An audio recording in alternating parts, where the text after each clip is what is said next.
Hello, you're watching the Daily V News Bulletin, and up next are today's headlines. State President has appointed 17 judges at the Supreme People's Court. National Assembly Chairman attended the inauguration of new headquarters of the Hanoi Stock Exchange. Deputy Prime Minister has suggested the teaching of newborn gender imbalance in schools.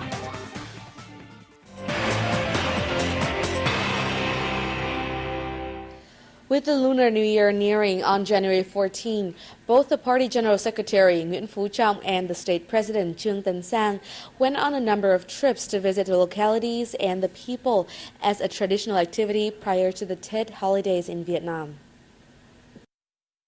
Party Chief Trọng paid a visit to the central province of Quang Nam on January 14th. Here he asked the local party committee and authorities to pay more attention to people's lives. He visited and presented gifts to 88-year-old Vietnamese heroic mother Nguyễn Thị Chiến, whose husband and 2 children sacrificed their lives for the country during the wartime. The party leader met with people of ethnic groups in the 3 poor mountainous communes of Sông Trà, Phước Trà, and Phước Gia and presented gifts to revolutionary veterans and needy families.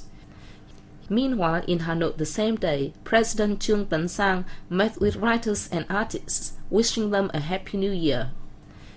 He said, with their talent and creativeness, writers and artists have been making contributions to preserving and promoting the nation's valuable traditional cultural value, and called them fighters on the ideological front.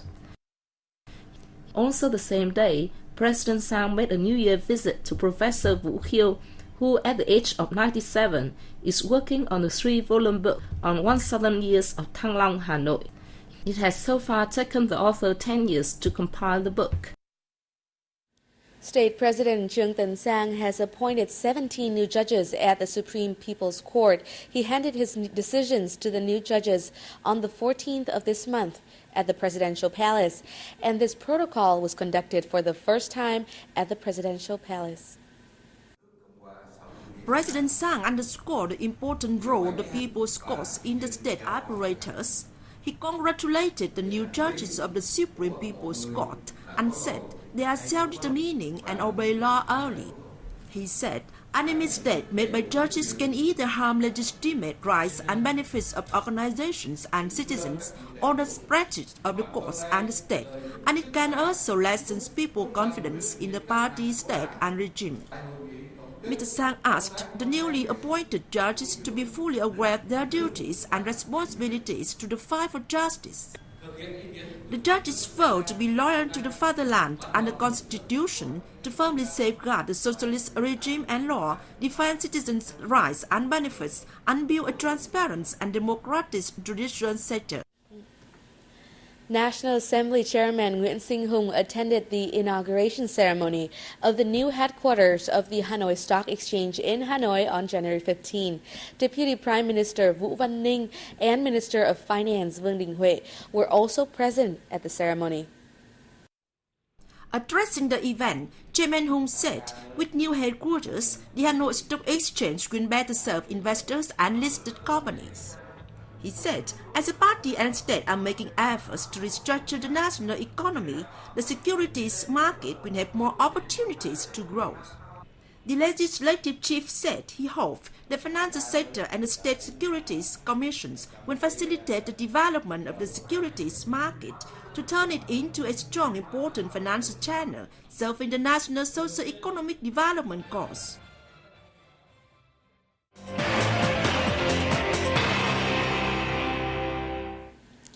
And a very kind gesture was done in Ho Chi Minh City on January 14, as the local authorities conducted various activities to lend a helping hand to people with disabilities, along with those struggling against economic difficulties, to enjoy a happy traditional Lunar New Year, the Tết holidays. The municipal charter of the Vietnam Youth Union handed over 150 gifts to young people with disabilities. Meanwhile, the city's Red Cross Society and the Asian Bank presented more than 1,500 gifts worth almost 4 billion Vietnamese dong in total to orphans and street children in the city.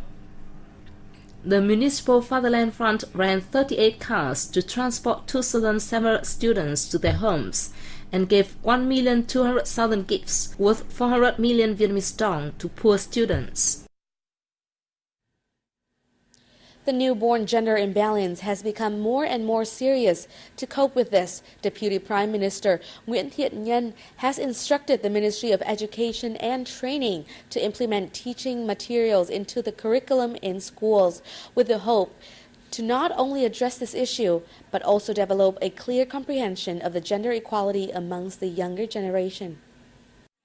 The Ministry of Education and Training is asked to think about the introduction of newborn gender imbalance, gender education and reproductive health in schools.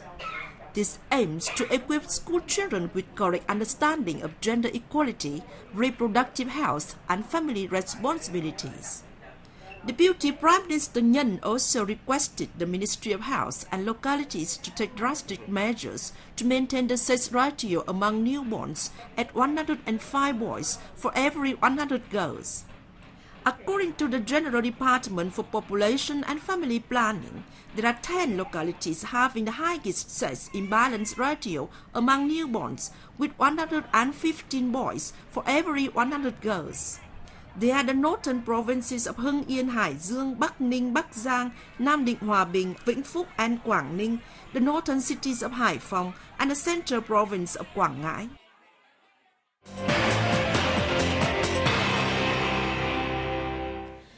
The Vietnam Seafood Exporters and Processors Association reported that aquatic exports fetched up to $6.11 billion in 2011, making a year-on-year rise of 21% despite volatility on the world's commodity markets. Shrimp remain a leading export line, raking in almost $2.4 billion for the country. Meanwhile, exports of mollusks decreased sharply because floods caused a severe shortage of raw materials for the processing of this product. An officials from the Vietnam Seafood Exporters and Processors Association warned that this year aquatic exports will be challenged by raw material shortage and trade barriers to achieve its set earning of $6.5 billion. The Vietnam National Oil and Gas Group topped the list of 500 largest enterprises in Vietnam in 2011. The list was announced at a ceremony in Ho Chi Minh City on January 13. The list of 500 largest enterprises in 2011 continued to see the dominance of state-owned companies. Standing right after the Vietnam National Oil and Gas Group were the Vietnam National Petroleum Corporation, the Vietnam Post and Telecommunications Group, the Saigon Jewelry Company Limited (SJC), and the Electricity of Vietnam. At the ceremony, Asian nations winning international communication prestige in 2011 were also announced. Japan won the gold prize, India took the silver prize, and China carried off the bronze prize.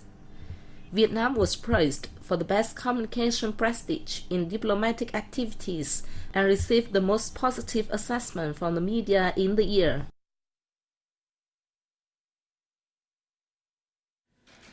And we have come to the end of today's program. Thank you for tuning in, and we'll see you tomorrow.